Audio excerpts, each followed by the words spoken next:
Hello and welcome to this panel discussion on the future of advanced manufacturing, part of Engineering Futures. My name is Amit Katwala. I'm the editor of Professional Engineering magazine. This is the last session of the week, and we've seen some really fascinating discussions on the future of manufacturing, innovating without compromising on cost, solving supply chain issues with additive manufacturing, robotic systems integration, and more. I'm just going to leave it a couple of seconds to let more people join before we continue, but we've got some really great speakers coming up for you today. I've been really struck by the great innovation that's been going on in the industry as I've watched some of the sessions this week, and how engineers and manufacturers are overcoming some of the teething problems with additive manufacturing and really starting to use it to tackle complex problems. 3D printed parts are everywhere, from aerospace, biomedical, automotive, defense, providing flexibility and helping to deal with supply chain issues. But I think as we've seen this week, there's a lot more work to be done on bringing new skills to the industry. Okay, we've got a decent number of people in the room now. So I'd like to first say thank you to our speakers. We've had some great speakers this week from some of the leading companies in the industry, and I want to welcome two more great speakers. We've got Peter Flynn, who's the president of the Institution of Mechanical Engineers, and Scott Sedgwick, who is VP of Aerospace at Stratasys. Welcome to you both, and thank you for joining us. I wonder if you could start by just giving a bit of context around your day-to-day roles. Peter, maybe you can go first. Yes, okay. Thank you very much, Amit. Yes, well, I'm the current president of the Institution of Mechanical Engineers, which is a 12-month role. I've been a member since I left university, in fact. And we represent worldwide in about 140 different countries, something in excess of 115,000 engineers of different, a whole range of different disciplines. My own sort of career has been very much in manufacturing. I started in aerospace on military aircraft. I spent quite a lot of time in commercial vehicle design, development and manufacture, and also time in a little bit in process industries and rail. So that's my background. Scott, how about you? Thank you for joining us. Thank you. Yes, I lead the aerospace business within the Americas for Stratasys, and Stratasys is one of the original 3D printing companies. We've been around for about 30 years, formed on the invention of the material extrusion technology, which is the most widespread technology in 3D printing, but now represent 5 different technologies from a capital equipment standpoint, ranging from powder bed to SLA to PolyJet to new DLP technologies. In addition, we have a services business which spans all 3D printing and several traditional technologies as well to support our customers in aerospace and beyond. Similarly to Peter, my background is in aerospace. That's where I began my career as well as my education, and came from the aerospace industry to Stratasys about 7 years ago. Thank you so much for joining us, and thank you for getting up so early to be with us, Scott. We really appreciate you having you here. Before we start the discussion, I just wanted to remind viewers that you can ask questions using the chat function. We've got some time at the end reserved for your questions, so please do put them in here if you've got anything you want to ask Scott and Peter, and we'll get through as many as we can at the end after this panel discussion. So I wanted to start with you guys. Obviously, as I said, we've seen a lot of really interesting talks this week, but I wanted to ask both of you, what, in your view, are some of the biggest trends in advanced manufacturing that people should take away from what we've heard this week, or more generally in the industry?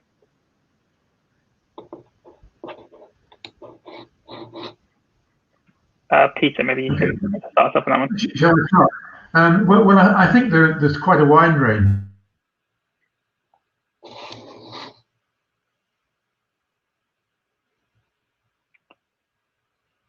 May have lost Peter there, so maybe Scott, you can pick up, and we'll bring him back when we can. Sure. Well, hopefully a big takeaway this week is that the last several decades of driving advances in manufacturing has been worth it, and hasn't been for nothing. It seems like the savings and efficiency that we're always driving for and looking for, it continues to be just out of reach. But I think when we stop and look back and look at where we've come a long way and made some really positive advances and have had some great impact along the way. I think sometimes we lose sight of all that has come from our efforts as we continue to push towards the next milestone. So for me, with additive in particular, the conversation has shifted. Rapid prototyping is now the given, and in some industries, printed tooling is getting to be old news. So the conversation is really finally around printed parts, and not in a wouldn't it be nice sort of way. It's plenty of work yet to do, but process specs are written and production's underway. I think that is Peter rejoining. Hi, Peter. Welcome back. We lost you for a moment there. Sorry about that. So yeah, Scott's given us his view. So what would you say are the biggest trends in advanced manufacturing that people should take away from this week?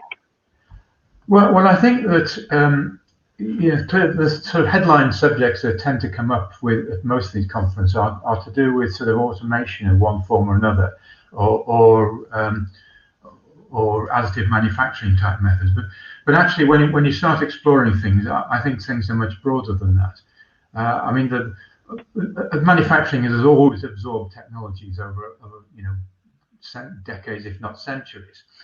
And so there is a constant process of adoption and improvement and so on.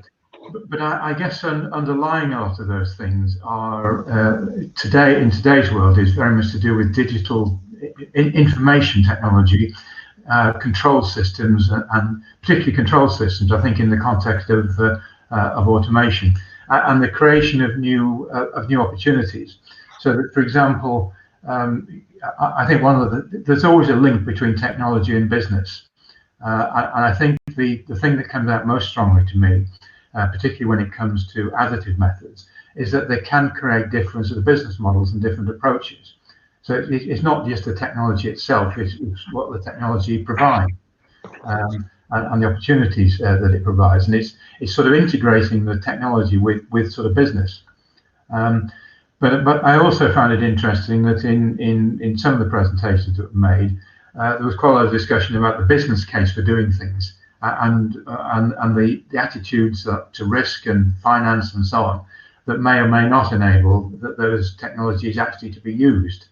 And I think the companies that are going to be the most successful are those that are probably a bit more responsive and a bit more adventurous when it comes to this combination of, I suppose, the combination of the technology itself, the skills that's required to go with it, and the business attitudes that underpin it. Absolutely, it's a really flexibility is so important at the moment. It's a really turbulent time in the engineering industry and the manufacturing industry and a lot of industries. What would you both say are some of the challenges facing the manufacturing industry at the moment? Maybe Scott, you can give us a global perspective on that. Sure. I think coming from a little bit of what Peter said, one of the biggest challenges we continue to see is the availability of data and the tool sets to do something with that data. So new technologies have a serious disadvantage in a risk-averse space like manufacturing. Like Peter said, it's decades sometimes for a technology to really become adopted. So until you establish enough process control and enough data based on that process control where you can justify how your process will perform and build confidence in that new approach, it's hard to even get started without very, very deep pockets. And even if you have established that level of data and the new technology is trusted, today we currently lack a lot of the basic design and analysis tool sets to take full advantage of these new technologies.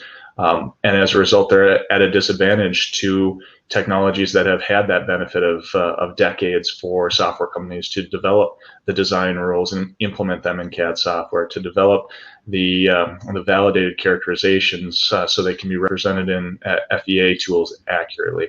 That, I think, is a huge challenge as we really look towards turning the corner with 3D printing in particular as a trusted manufacturing technology. Yeah, and it's interesting that the comment there, and manufacturing, I think, tends to improve incrementally, and if things improve by 2 or 3% a year, it doesn't sound very much. It sounds rather unexciting actually, but if you add that together over 50 years, I mean, I can't do the compound arithmetic in my head, but if you did it on a simple sort of arithmetic basis. That means that over a period of 50 years, you're improving things by a huge amount. So I think we have to accept that that's the nature of the activity that we're involved in. But the thing I can't get out of my head is that when you look at some of the, if you work backwards from societal challenges, which mostly relate to climate change, then we see things which say that, for example, electric vehicle production has got to increase by a factor of somewhere between 5 and 10 over the next decade. So I think it'll be very interesting to see how the world, both the world generally and the world of manufacturing, reacts in those circumstances. Definitely, I think we've got some unique challenges in the UK as well. I think around supply chains and things like that. But I mean, do you see advanced manufacturing playing a role in helping mitigate some of the issues that might arise because of supply chain issues, either because of COVID or because of geopolitical changes? Yeah. So Peter, I wanted to, obviously in your opening address you talked about skills and trends from engineers in the future. I'm interested in your view on what impact these trends in advanced manufacturing will have on engineers, on young engineers coming through, and how those engineers can help shape what the future of this industry looks like. Yeah, well, I think engineers should appreciate that, particularly those working in manufacturing, that they need quite a diverse sort of range of skills. And on the one hand, it's very helpful if people can develop in-depth skills in a particular discipline, whatever that might be, whether it could well be additive methods, or it could be different forms of robotics or automation and so on. But I think the ability to develop a depth of skills in those sort of areas is always very important, and it's up to the individual in many ways to decide what they would like to do and what particular areas sort of interest them.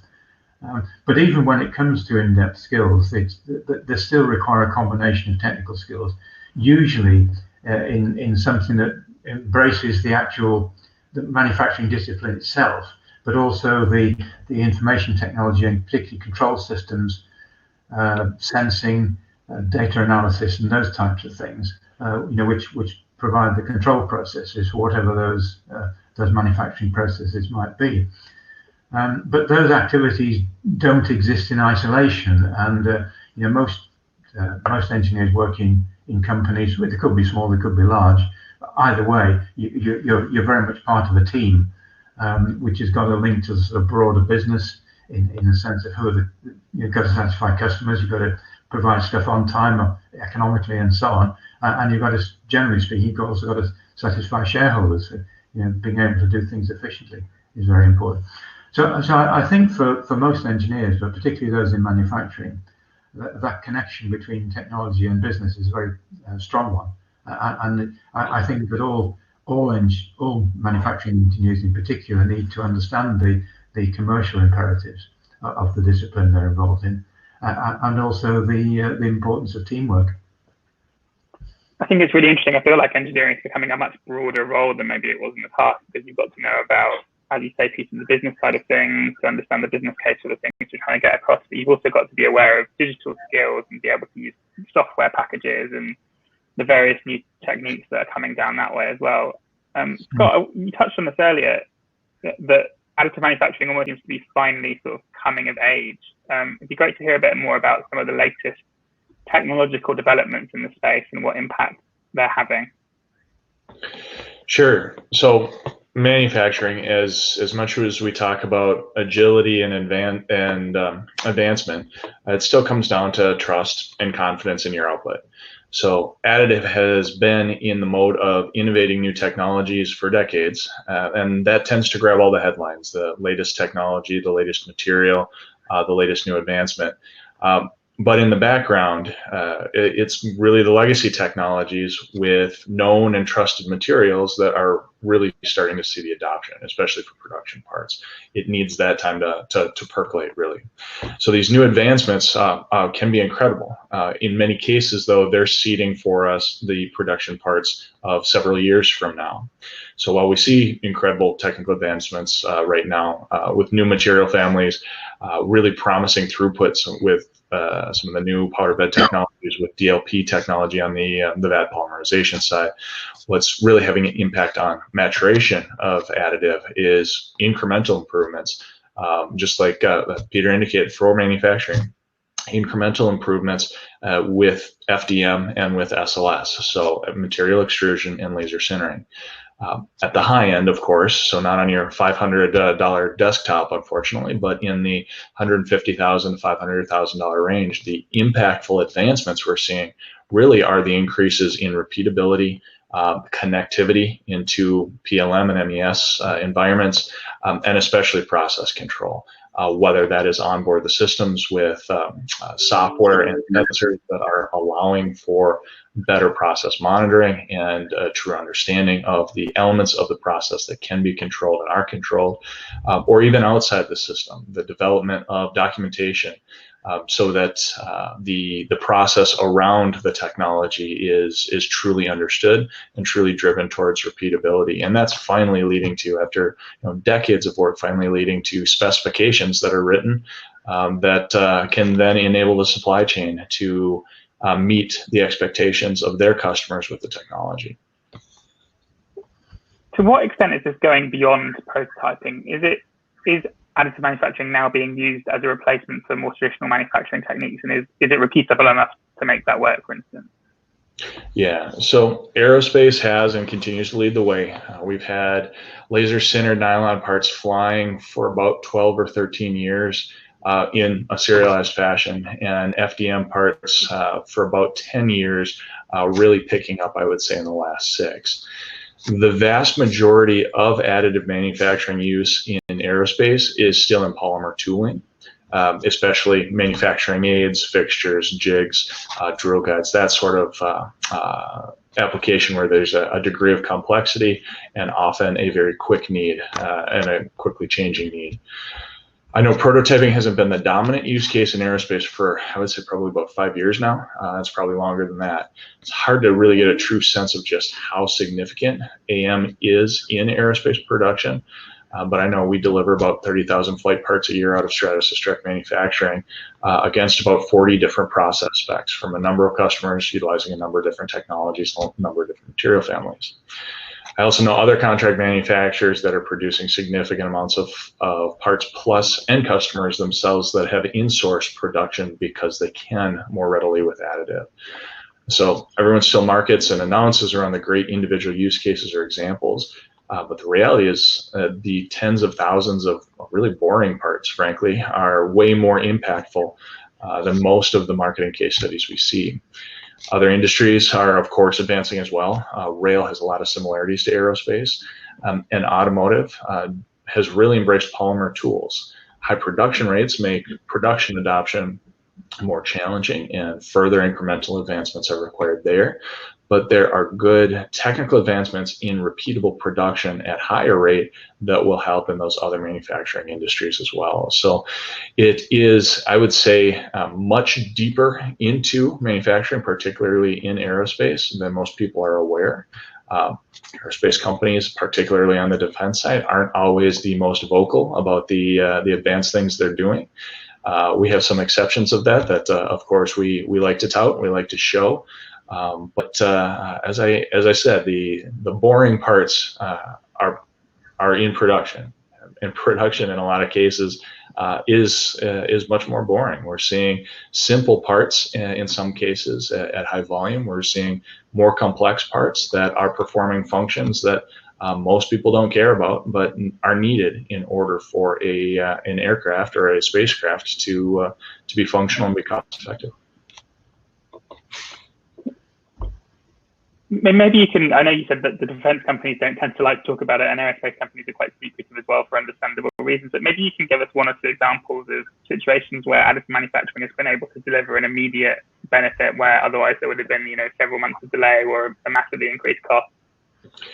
Sure. Well, one example that I like that goes a little bit more, slightly longer term, doesn't really focus on that speed, but many years ago, we started working with United Launch Alliance. So it's a joint venture between Lockheed Martin and Boeing, a major manufacturer of launch vehicles, putting U.S. government satellites particularly in orbit.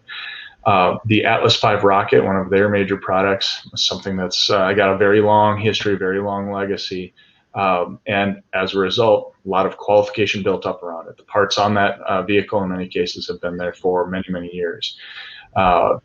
United Launch Alliance, as they looked at the technology and looked at the benefits they could find, they found opportunities to replace decades-old parts with something that would be lighter, less risky, and significantly cheaper. So taking, for example, 140 pieces of aluminum that made up a ducting system for keeping avionics cool, they were able to replace those 140 pieces of aluminum with just 16 pieces of plastic, because they could move away from stock shapes that were available and assembling and connecting them to really designing with the process for a minimal part count. And that ended up resulting in almost a 60% cost savings. But even more than that, they're insourcing production, they're eliminating procurement costs, they are reducing the risk of one part not being available or one assembly operation failing. So those opportunities we see within the OEM side of production continue to astound me. And just as significantly, we are seeing opportunities like the U.S. Air Force flying C-5 aircraft for decades now. There hasn't been a C-5 Galaxy built in many years, and they'll be flying for decades more. With a low-run production program like that, there's about 100 aircraft that were produced.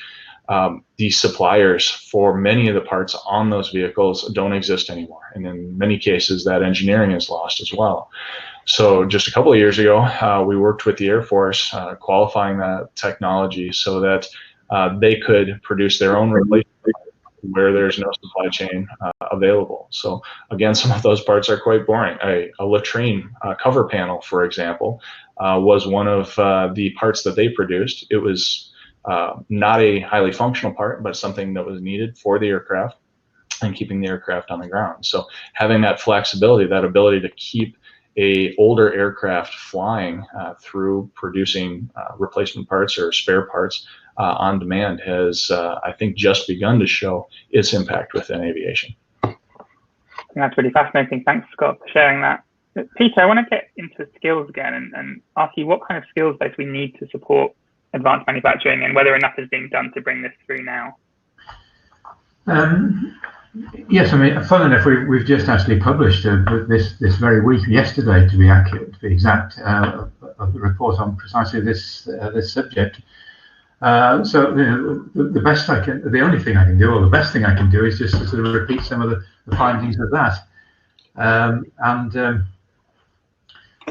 You know, it includes things. There's quite a lot about the depth of knowledge in a particular area, and you probably, everyone's familiar with this concept of T-shaped engineers.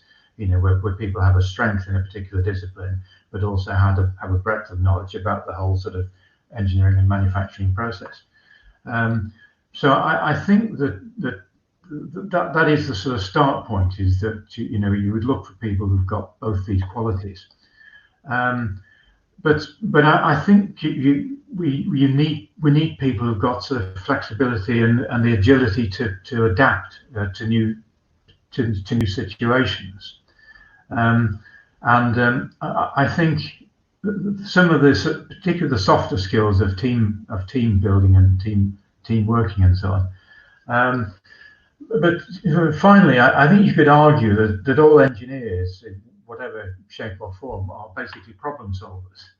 You know, so the ability, I think, to take a particular need or a particular situation, to be able to look at it in the round, but to be persistent and to be able to look at things objectively and explore different solutions and not get dragged in one particular direction, but the ability to explore different solutions and to come at the best based on thorough analysis and so on. It is in many ways almost the most important skill that any engineer can have, as well as the ability to organise things and get things done. I've always thought that was a very important requirement as well. I do remember once when I was meeting some of my former sort of university colleagues who had all sorts of different backgrounds of engineers, obviously, but also accountants, medics, lawyers, those types of things. And they always ask the question, why is it the engineers seem to end up organising these new meetings, these getting together of people who were at college together? And the conclusion we came to is that engineers ultimately end up with good organisational skills and getting the ability to get things done. Yeah, that's really, really interesting. I also wanted to kind of zoom out a little bit and talk about this at the sort of national scale. Obviously, there's some really great work going on in the UK with advanced manufacturing catapults and things like that, and composites and additive manufacturing and things like that. But what can governments do, Peter, to help support advanced manufacturing in their countries? I guess, how can organisations like IMACI help lobby them? What are you saying to the government when you speak to them about this area? Well, I think at least in the UK, and although I think it's different elsewhere, I think to our minds the most important thing is to try and point younger people, particularly teenagers, towards careers in what we call STEM subjects: science, technology, engineering, and mathematically based subjects. I think that's the bottleneck in most of the time, to making progress. So I think that ability to encourage people and also to educate teachers in the importance of engineering and manufacturing, I think is a very important thing. I think beyond that, we've had some success in the last 10 years or so, and I've personally been involved in this, in creating what were originally called technology and innovation centres. So this is where sort of public money or where industry, government, and universities sort of get together and collaborate to ostensibly to develop new technologies in an applied sense. But the most important part of that is developing the people who do it. That's so I think that's an area where I would always encourage governments to be strong. And Germany, for example, has a very strong track record in this respect with the Fraunhofer Institute, and other European countries have been quite strong in this respect. So those are two things that I would suggest. Yeah, that's really, really interesting.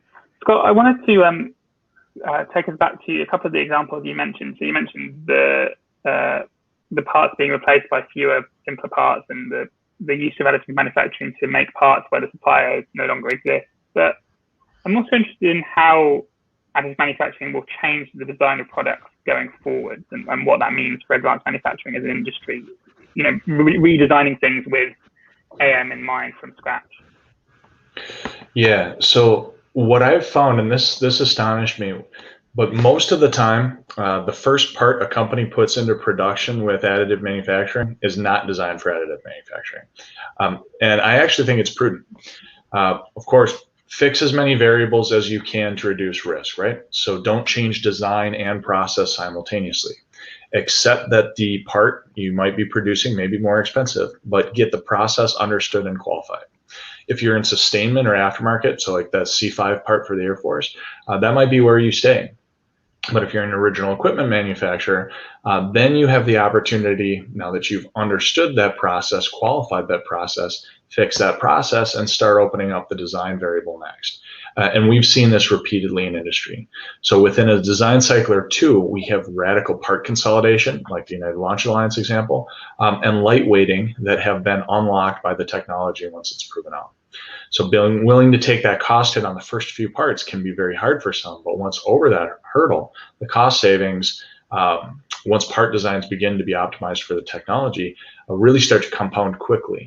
So we saw this, I think a great example is with Airbus. When they qualified their first printed part for flight back in, I think it was about 2012, 2013, it was a replacement component for a out of production crew seat on an A310. So it wasn't designed for additive. It was just taking that part, taking advantage of the supply chain benefits of being able to produce a part that you had no other option to produce.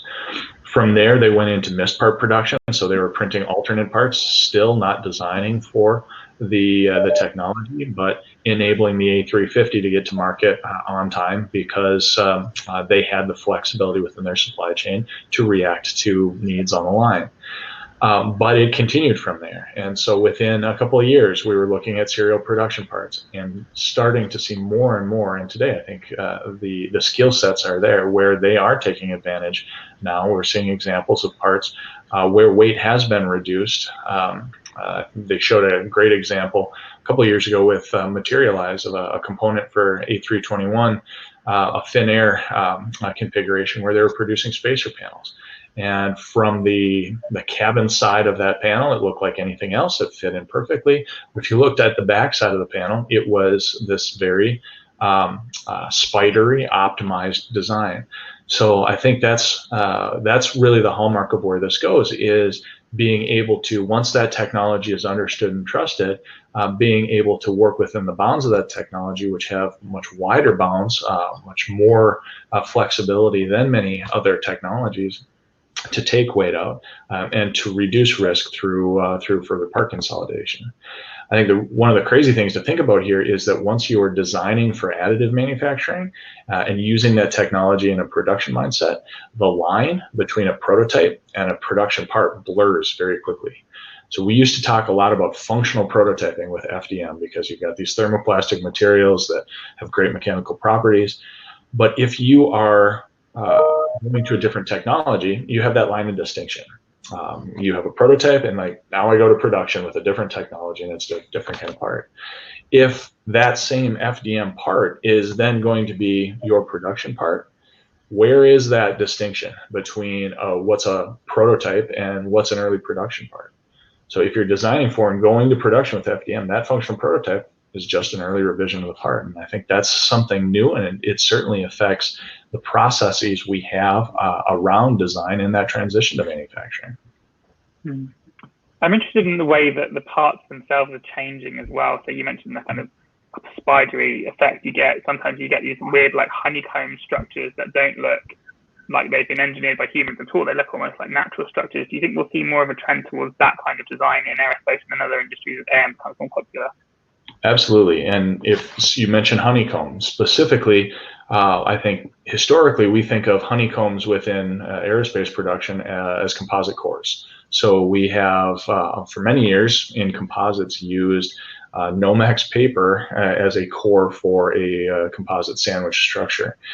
And it's completely uniform throughout the part. And so what I think is a really great example of where additive enables the things that we've done in the past to reduce weight to go even further is we no longer have to have a completely uniform honeycomb. So that same part that previously may have had that paper core, we could now print that core and in certain areas make it even more sparse. If there's no load carrying, if it's just about the shape, maybe it becomes much more air than physical structure. Whereas connect points, you might build solid.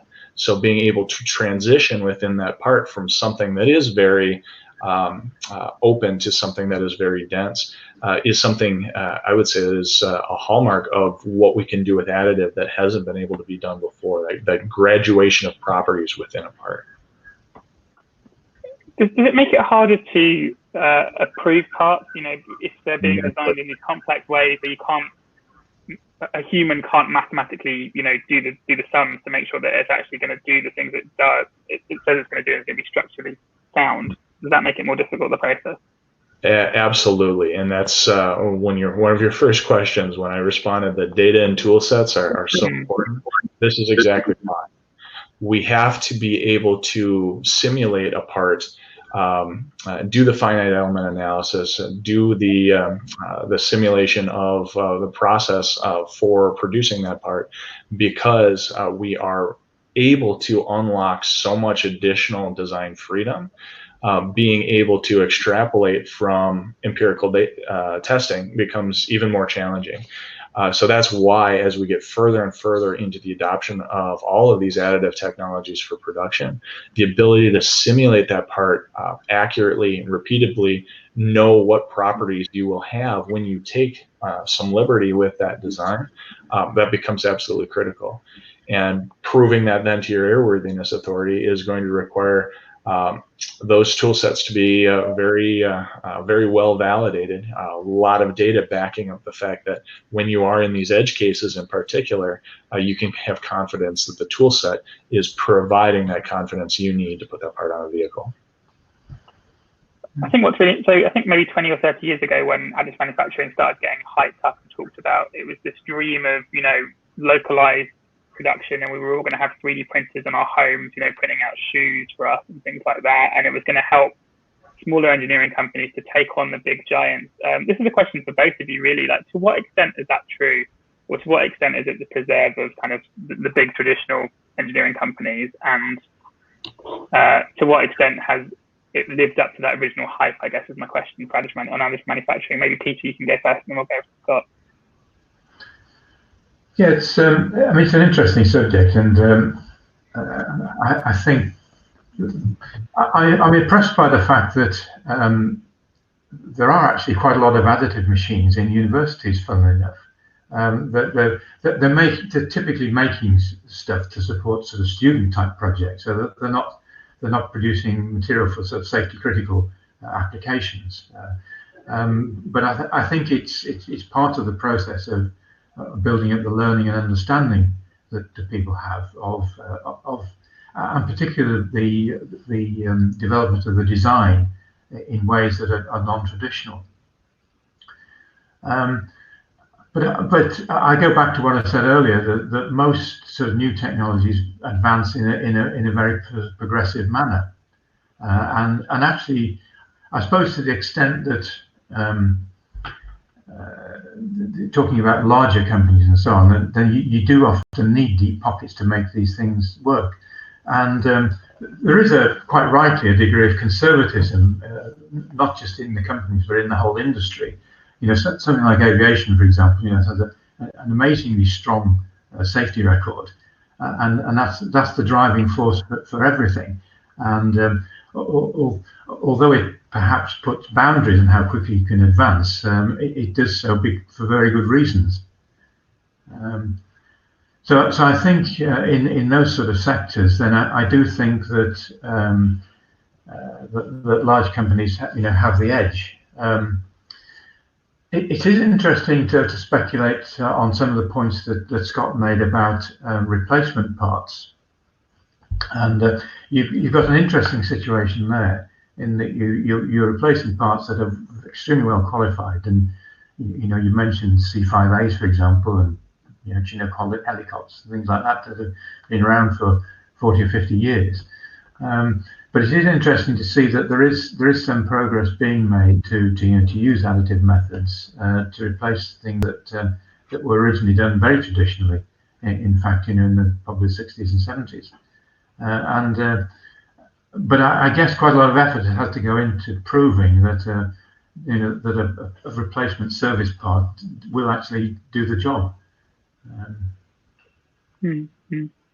Scott, what do you think? Yeah, Peter's exactly right about kind of that progression, and it's really been fun to watch, I would say. So a lot of our interaction as a technology developer has been with those deep-pocketed OEMs. So we look at companies like Airbus, like Boeing. They have to understand and trust the technology before they are going to accept it from their supply chain. So a lot of the initial work, a lot of the early characterization qualification work was done with OEMs like that. But it's progressed from there, and we have seen a clear move into the supply chain, both traditional tier 1s and tier 2s that are adopting the additive technology in order to support their customers, but also new tier 2s and tier 3s contract manufacturers that have really focused on additive and its ability to support within the industry. The next step that we're seeing, and there's a lot of conversation about it because there's such a clear business case that exists. Everyone wants to solve the problems, and that is, even in commercial aviation, how do we manage sustainment? How do we support the MRO environment with additive manufacturing and being able to produce replacement parts? And in some cases, the barriers here get quite extensive. So if an airline wants to produce their own replacement component for a part, that's new for them. They haven't been in the field of qualifying parts. They've been buying qualified parts. So now if we are going to not take a printer to everybody's house and have anybody able to produce a part, but if you are going to go to that level of distribution where you were able to produce parts where you have an aircraft on ground, so again, I would say a step in distributed production, but not complete distributed production. You've got other business processes, qualification processes, other aspects that are now your constraint rather than your physical ability to do it. So that we're seeing a lot of developments within software, digital rights management for parts, for example. We're seeing a lot of activity in that to really enable us to continue to progress down that path towards distributed production, which I do see happening, but not at that 2013 hype level of producing your own consumer products in your house. But certainly for something like spare parts with an MRO, we're going to see it happen, and I would say it's not very far out. Yeah, if I could just sort of change the direction of the conversation slightly, one of the areas I was quite interested in from the presentations earlier in the week was in the field of robotics and the move of robotic solutions away from the sort of relatively heavy and fast robotic solutions that you for example typically see in let's say the automotive industry. You know, you've got quite heavy bits of kit that are typically guarded. That they can some of them can lift quite heavy objects and therefore generate big forces and move things quite quickly, and which operate in a very closely controlled environment. But then you can contrast that with ideas of collaborative robots, which are basically helping people do particularly helping people do the repetitive elements of, say, assembly or manufacturing tasks. And where you're potentially operating in a much more open environment, almost like a desk, almost like this, with robots that can lift very small, relatively small payloads, aren't necessarily all that accurate, and don't generate big speeds and forces. And I did wonder whether there is a sort of connection, if you like, between applications of those sorts and additive manufacturing, where you could use the sort of cheap and cheerful additive methods, the methods you might typically see in a university lab, to produce almost self-made robotic solutions that companies who are doing fairly ordinary stuff, if you like, could use them as a means of improving productivity. And I felt that was an area that was worthy of thought and development. Mm-hmm. Yeah, I think that's so fascinating. I think that our current manufacturing systems date back to Henry Ford, and they've shaped so much of the world and the centralization of cities and things like that. And I think the idea that we've all become a bit more decentralized because of the pandemic, and I think the idea that advanced manufacturing could follow suit with more nimble additive manufacturing, more nimble robots that can be in more places and be more flexible is really, really fascinating. We've got about 15 minutes left. So before I ask you the last question, I wanted to just remind people that you can ask questions in the Q&A. If you just stick your question in the chat, we'll get through as many as we can. So please do that now if you're interested in asking questions to Scott and Peter. My final question for you both is, what are your predictions for the next 10 years in advanced manufacturing? Scott, maybe you can take this one first. Sure. I think simply continued increases in repeatability. These technologies becoming more and more indistinguishable from traditional technologies in the properties that they provide. that comes from more process monitoring, more process control, better integration within the systems focused on ultimate properties. And I think the other aspect of where the technology goes as we are taking that largely incremental path is really advancing the available families of materials and then optimizing for them. And I would say composites in particular. We have printers today that print composites, but we print them in layers. Like if we were taking laminate sheets and just stacking them and leaving all of the properties in X and Y with none in Z. So I think seeing further use of composite materials and additive and fully optimizing those processes around the directionality of those materials such that we make anisotropy a significant value for lightweighting rather than the significant negative it is today from having to be designed around. So materials and repeatability, I think, are the hallmarks for where advanced manufacturing, additive in particular, will continue to advance. Yeah. I think I'll add to that and say that, to my mind, it's also the application of those very important disciplines, which interestingly probably did start with Henry Ford and people like that, and applying those disciplines to the sort of new solutions that we're looking for, whether it's in terms of electrification or the way that power is provided to domestic situations and so on. So that's sort of one aspect of it, and the objective of which is to make cost-effective those new solutions that we need.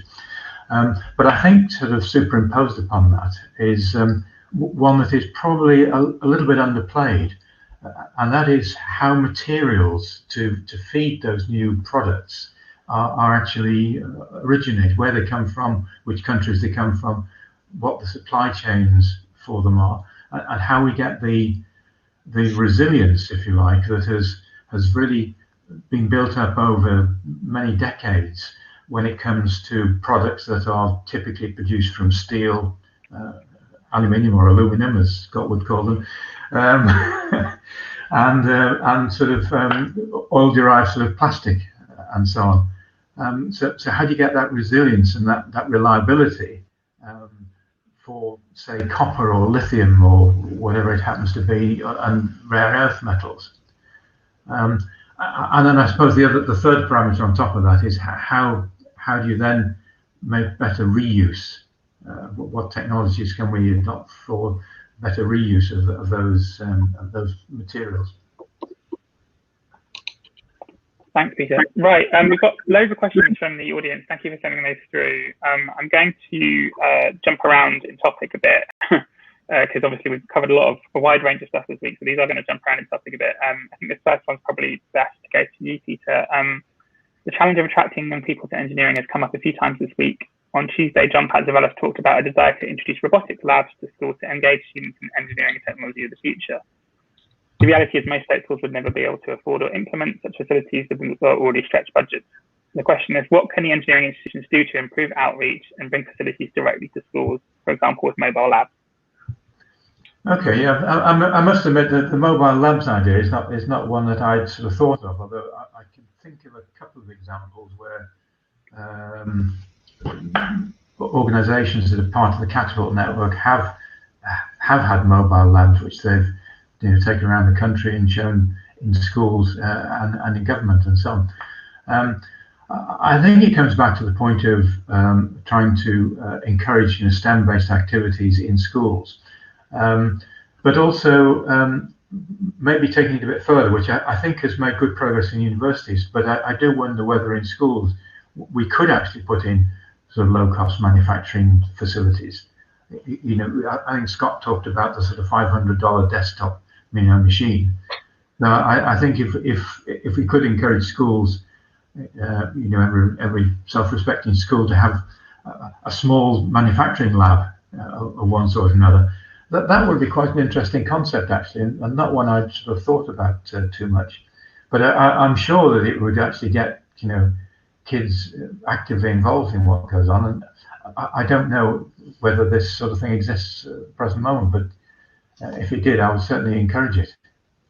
We've actually, Peter, on that point, we've actually seen customers fund purchases of additive manufacturing equipment at schools that are feeders for them. So Lockheed Martin, for example, in Denver, Colorado, they purchased Stratasys equipment so that the local technology school was able to train people around using additive manufacturing for composite layup molding. Yeah. So very specific need that that end customer saw. That we weren't getting the kind of education we need out of the people, out of the workforce. So they decided to participate, and that's something that I think other companies could be doing, and an opportunity for governments as well. Yeah, yeah. Yeah, so I've seen examples of that. I mean, in the area where I live, there's a large sort of construction vehicle manufacturer that's put a lot of effort into supporting, or originating and supporting, a sort of technology college, for want of a better description, that does actually, provide those opportunities, and more self-centeredly, if you like, provides that company with feedstock of practical engineers. Yeah, I think we're at quite a unique moment at the moment, because I think aerospace is such a good way of drawing people into the industry and getting young people interested in engineering, even if they don't know it's engineering that they're actually interested in. And at the moment, there's so much stuff going on in aerospace and space in particular that it would be such a shame to miss that opportunity. There's another question here about open source projects like Hyperloop. Now, you can have your opinions about Hyperloop and whether it's feasible or not, but one of the things they did was run these competitions and got university students involved in designing Hyperloop programs to, a specification that they put out. Do you think that is something that could help these kind of open source projects? Is that something that, Scott, some of your customers might be interested in pursuing to try and get more young people in? We do it a little bit. So within our GrabCAD software portion of the company, we've for years sponsored these GrabCAD challenges. So they're open engineering challenges where sometimes it's a company. So GE had a legendary one. United Launch Alliance has done, where they've posed a problem to engineers. These have generally been smaller in scope than something like Hyperloop, but we definitely see it as a great way to engage people in thinking about how additive manufacturing can solve a problem that they may not have otherwise thought about it. I would say the limitation we've seen up to this point has been scale. Most of these challenges have at most involved a few hundred people. For it to truly impact, I think we would need to find ways to get it into the thousands and 10,000s of people really engaging in these opportunities. Peter Hideki obviously runs several competitions as well, right? That's right, and the thought that was going through my mind as Scott was talking was that we do run a number of these competitions. There's sort of 4 or 5 of them, and they're always very positively received by students and universities, and we set a challenge, for the students to undertake, and then we experienced engineers help them develop and evaluate, how they've worked. The thought that was crossing my mind is whether we could sort of add another dimension to that, where we get companies to suggest specifically, what the nature of the project might be. I think it's probably an element of that already, in that quite often members of our institutions, who are themselves working engineers, suggest what the project might contain. I think adding that sort of industrial element to it would be would be beneficial. Absolutely. All right, a wild swerve in direction now. This question is: what did the manufacturing companies that came out of the pandemic stronger learn? So, what were the manufacturing companies that came out of the pandemic stronger? What were they doing right that others weren't? I would say I had a really interesting vantage point for this early in the pandemic. There's obviously nothing fun about that entire experience, but I would say it was fun to see some of the activity and what it uncovered. So everyone wanted to help in the U.S. The defense industry is highly trusted by the government to respond to urgent needs. So when White House asked for tens of thousands of face shields urgently, the aerospace industry responded, but they didn't initially know how. It led to a lot of learning within the industry, and I do think that results in some new strengths, some new muscles that were built. I remember one conversation, it was with a senior procurement executive at one of the defense contractors. It was really insightful. He had never worked with additive. He had no idea that his company had a massive install base of printers and thousands of outsourced parts that they were procuring already for aircraft. Wasn't the area that he was responsible for. So his first exposure was the pandemic response. And it was an engineering background, so he was analytical, looking back over the past few months and kind of what he had learned. And he had just a beautiful analogy. He said for him, traditional manufacturing is a lot like a hydraulic motor. It's incredibly powerful, but it takes time to build up momentum. 3D printing, he now saw as the equivalent of an electric motor. It may not be as capable or as powerful in total, but you could flip a switch and you had power. You flip a switch and you were in production. So aerospace, generally viewed as a very slow industry, but last year, major aerospace manufacturers switched from making aircraft parts and rocket parts to shop floor tools, their kind of normal usage of 3D printing, to face shields over a weekend. And then a month later, as injection molding tooling was in place and traditional supply was picking up, they switched back to aircraft parts and shop floor tools. So that ability to move back and forth, that flexibility, that nimbleness within aerospace, that opened a lot of eyes. So in Polymerium, these companies were seeing for the first time that there was real return on their additive investment, and not always in just getting a cheaper part, but in that flexibility that the technology gave them and how they do business. And we have seen repercussions of that within aerospace companies looking at their additive investment really in a different way in light of what they experienced from the pandemic. I've had contact with 3 or 4 organizations that responded very rapidly to the COVID situation last year. And if it's entirely parallel to the points that Scott just made, is that first of all, in aerospace, the ability to respond rapidly to doing something quite different, and probably in quantities, in fact, that were quite different, really showed the depth of skills and so on within the organization. But I also came across 1 or 2 other companies who are in quite different industries. In clothing, for example, and obviously within switching very quickly to PPE types. I think there was quite a lot of learning from that, which could then be brought back to make the core business in that instance more responsive. So I think it's opened up the fact that there are more skills and more responsiveness and more depth, if you like, in a lot of companies that people didn't realize existed. Absolutely. I think that's the thing, right? I think there's skills that companies have that they didn't know about, and there's also this flexibility. And I think those are the trends that are really going to dominate advanced manufacturing over the next 5 to 10 years. That's basically all we've got time for. Thank you so much for taking time to join us today, Peter and Scott. Thank you to the audience for watching. We really hope you have enjoyed this week of content at Engineering Futures. We've got loads more great events coming up, including sustainability from September 27th to October 1st, and technology shaping the future from the 22nd to the 26th of November. Head to engineering-futures.co.uk to find out more, and we will see you next time. Thanks again. Cheers, guys. Thank you. Thank you. Bye for now.